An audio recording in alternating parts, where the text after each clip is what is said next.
Mire, aquí en Capital 21 le hemos presentado diversos casos de agresiones contra mujeres en las inmediaciones del transporte público y hoy le contamos la historia de Laura, una mujer que sufrió acoso sexual a bordo de una unidad de transporte privado de contratación por aplicación.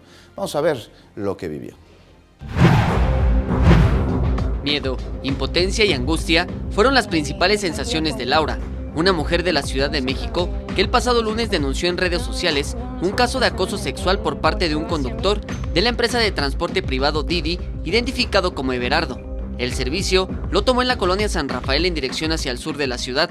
Sin embargo, a los pocos minutos de comenzado el trayecto, el chofer tomó una conducta inapropiada. De repente lo que sí noté, pues que el tipo en el primer alto que nos encontramos comenzó a masturbarse, situación pues que me desconcertó muchísimo, me dio un poco de miedo y posteriormente continuó durante el transcurso del trayecto, continuó haciéndolo, viéndome sobre el retrovisor.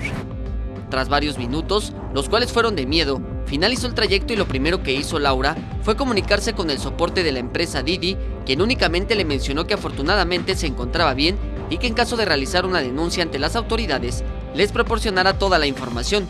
De igual modo, el conductor de nombre Everardo fue bloqueado de la aplicación, según lo reportado por quien atendió la llamada.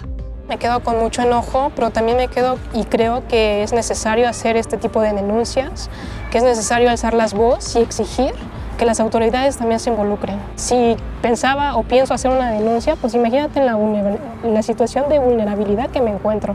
Han sido diversos los casos de acoso por parte de conductores de aplicaciones como Didi, Uber o Cabify. Las empresas responsables de brindar el servicio únicamente se limitan a bloquear a los conductores. Sin embargo, no brindan ningún tipo de seguimiento a las víctimas de estos casos. Jesús Arias, 21 Noticias.